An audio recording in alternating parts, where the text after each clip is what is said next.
wa rahmatullah. Salaamaaleykum chers téléspectateurs, salaamaaleykum le monde de la lutte. Duñ ne ñëpp bàyyi ñu kenn kilifa dina kenn fa àdday di ñaan ñi nga xamante ne ñoo nekk ci hôpitaux yi yal na yàlla fëgg seen bopp ñi nga xamante aussi ñu nekk ci seen kàttan ci kàddu seen coobare yal na leen yàlla génne ak jàmm incha allah. Seen débriefing lay def tey benn parenthèse bu ndaw rek concernant le combat Siteu ak Modou Lo bi nga xamante ne mu amoon le 24 novembre bi passé dimanche arène nationale. Au finish du combat, l'arbitre a donné vainqueur à Modou Xarañ Lo, le roi des arènes bi nga xamante ne def na ci 4 ans mu jox ko victoire devant Siteu, l'enfant de Lamsar, le protégé de Max Mbargane. Donc après combat bi Siteu, le président de l'écurie Lamsar, en l'occurrence Cheikh Ndiaye, et le ménager de Siteu ont introduit un recours, une réclamation au niveau du CNG pour dire que ils ne sont pas satisfaits de la victoire que l'arbitre a donnée à Modou Lo, mais ñu ñëwal leen tuuti rek ci li nga xamante rapport bi gën na tey le 2 décembre 2024 notifié par le président du CNG et ki nga xamante moo jiitee commission de discipline bi nga xam ne mooy saytu recours yi Mamadou Ndiaye la tudd donc ñoom bu ñu jotee recours bi ñoom dañu étudier def li ñuy def ba pare soog a jébal le bureau bi nga xamante ne Malick Ngom mooy le président après nag Malick Ngom soog a confirmer wala mu infirmer soog a joxe li nga xamante ne mooy le verdict final. Donc vu le rapport du superviseur, vu aussi la feuille du combat, vu aussi le rapport de l'arbitre en date du jour, vu le CD muy commission de discipline déposé par la partie du récurrente mooy maanaam ki nga xamante ne ñoo déposé recours, vu le CD commission de discipline toujours visionné vu le CD visionné par la commission règlement discipline mooy CD bi nga xamante ne boo bind recours da ngay di jël benn somme 25 000 francs plus CD combat bi nga xamante ne mooy nekk preuve bi nga xamante ne ci la nga d'accordul CD bi nga xamante ne CD combat bi yaa xool fa nga koy lijjantee mais da ngay wut vidéo plus 25 000 francs boole ci benn demande de réclamation dem déposer au niveau du CNG à la commission de discipline règlement et discipline. Vu les règles de la lutte, les droits y afférents ba pare entendu que le visionnage des CD du combat montre clairement la sortie du lutteur Moustapha Senghor di Siteu nee nañu ñoom bu ñu xoolee CD bi nga xamante ne combat bi nga xamante ne ñiy déposé ko ñoom lañ indi nee na gis nañu clairement que le lutteur Moustapha Senghor di Siteu nee na dafa génn air du combat. Le lutteur Moustapha Senghor a clairement sorti du lutteur Moustapha Senghor di Siteu à l'ère du combat sur l'action évoquée par le récurrent ci action bi nga xamante ne kii déposé recours loolu lay wax. Entendu que le visionnage du CD du combat montre clairement le geste de l'arbitre désignant l'arrêt du combat suite à la sortie sur les deux appuis du lutteur. nee na bu ñu demee ba ci saako yi ba génn saako yi arbitre dafa def signe xam nga arbitre bu defee nii rek cela veut dire que nee na combat bi jeex na waratul am accrochage waratul am coup de poing waratul am dara donc kon nee nañu arbitre sifflé woon na bi ñaar appui amee ci ñaari mbër yi. Donc Moustapha Senghor di Siteu de l'ère du combat sur l'action évoquée par le requérant mooy ki nga xamante ne maanaam moo déposé recours bi. Entendu que le visionnage du CD produit ne confirme pas la réclamation du récurrent nee na bi ñu visionné CD bi CD bi nee na ñoom confirmé wuñu réclamation ki nga xamante ne réclamation bi ñu déposé donc kon dañ ko infirmer maanaam dañoo confirmer la victoire de Modou Lo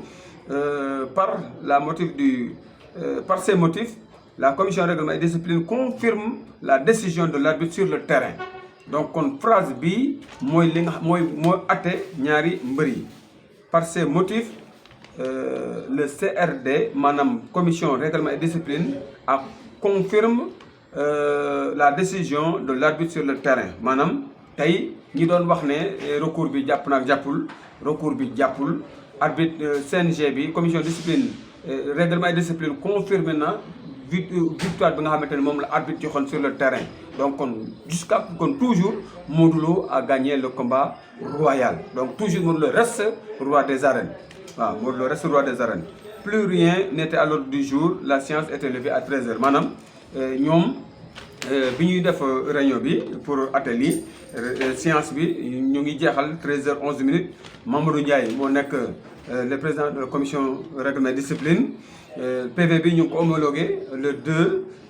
décembre 2024 notifié le 2 décembre aussi 2024 par le président Malick Ngom ki nga xamante ne mooy le nouveau président du CNG. donc mu ngi noonu article bi nga xamante ne moom moo indi coow li mooy bu mbër mi defee sorti bu action amee ci biir dem ci biti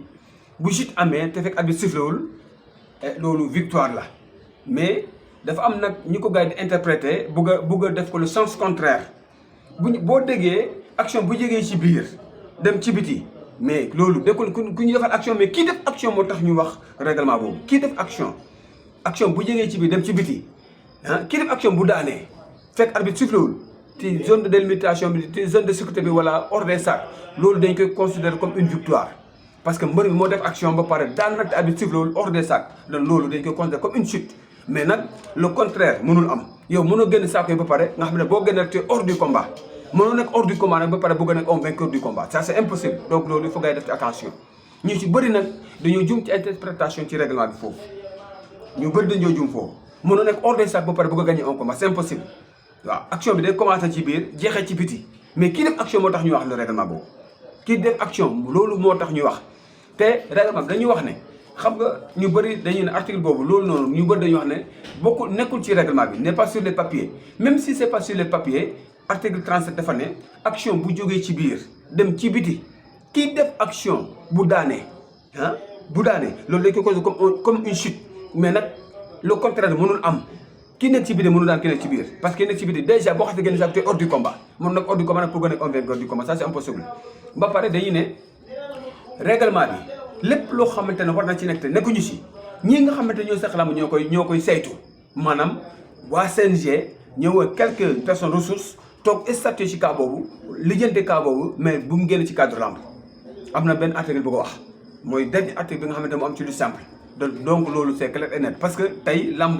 dafa bindoo loo xamante ne lépp mënu nekk sur papier mais lépp loo xamante ne ñëw na ci te kenn gisu ko ci règlement bi rek loolu atem dafa yomb parce que ñi nga xamante ne mooy le CNG le bureau du CNG en tant que tel peut-être mën na sax consulter yeneen personnes ressources yoo xamante ne am nañu compétence ci wàllu lamb ñu atte loolu ci seen xalaat mais ba mu génn ci cadre lamb donc kon le règlement ne peut pas être parfait mais li ñu ñaan rek le règlement na nekk un et unique au niveau national tey dañuy saluer li nga xamante ne mu am ci suñu région Kaolack laay wax sax parce que tey peut-être am na village yoo xam ne appliqué guñu ko mais mam koor ñu ngi ko fête au passage bu baax a baax le président du comité régional de lutte de Kaolack parce que tey boo xoolee région de Kaolack dañu ne lamb amatul droit jeex foofu au-delà de minuit te lamb yu bëri yi am confirmé na ko gaa nag am na secteur yoo xamante ne respecté guñu ko am na ñoo xam ne aussi tegaguñu xamaguñu exactement ndax dañu ko respecté mu déet mais ñu ngi ñaan rek toute la région de Kaolack na respecté loolu nga xamante ne moom lañ fa teg muy lamb bu mu jeexat au-delà de minuit bu dee final nag loolu cas force match dañ ko jàppee lamb ji buy tëgg ba final ba mu des final kese te minuit jot dañuy bàyyi final boobu ñu bëre ko mais bu dee demi final moo des ak final te minuit jot na dañuy jël li nga xamante ne moom la mbër waroon séddale ñu séddale leen ko mbëri ñu pàccoo ko quoi ñu séddoo ko parce que lamb waratul dem ba au-delà de minuit te loolu day baax parce que am na mag ñu bëri ñoo xamante ne tey bëgg nañu dañuy bëgg a seetaan lamb mais mënatuñu seetaan lamb parce que lamb dañuy guddee yow noo mën a nekk ay mag bëgg a bàyyi sa njaboot bàyyi sa jur bàyyi sa bee ci biir kër gi bëgg a nekk ci lamb 5 heures du matin wala 6 heures du matin parce que Gandiaye nag pour dire vrai seen lamb dañ doon dem ba ay 4 heures du matin 5 heures du matin voire même 6 heures du matin yenn saay da nga doon jóge ci lamb ji dem fekk gars yi jóge jàkkaaba di ñëw loolu kilifa mënu ko seetaan donc franchement loolu juste boobu dañ koy saluer bu baax di ñaan nag ko ñëpp respecté acca loolu lañ leen indoon ci débriefing bi donc la victoire de Modou est confirmée franchement donc kon recours bi ñi doon wax ne jàpp recours bi jàppul am na nag ñu bëri ñoo xam ne ñu doon wax ci TikTok bi ne Siteu a gagné mais le CNG a confirmé la verdict de Modou Xarañ Lo donc kon na ñëpp xam ne Modou Lo toujours il a le couronne du roi des arènes donc acca kon les jeunes lutteurs yi nga xamante ñoo nekk ci biir nañu préparé wu en conséquence pour xool nañ lañ koy def ba détrôner ko mais Modou Lo dégg ngeen ko li mu wax nee na dafa bëgg a ñibbi ak couronne bi dafa bëgg a bàyyi lamb ak couronne bi donc kon acca la balle est dans Modou Lo Kanté nee na mayetul chance ñaanatu revanche mayatu revanche ñaanatu revanche donc kon ñi nga xamante ne ay jeunes lañu nekk au sommet nekk ci kaw te bëgg a bëri Modou Lo pare leen yaakaar na ne Modou Lo pare na pour bëri ak ñoom ñëpp incha allah. Adja di leen jox digal ji rek ci beneen numéro di ñaan ñëpp nañu abonné ñu abonné ko ñi abonné ñu leen wax un grand merci à vous jërë ngeen jëf.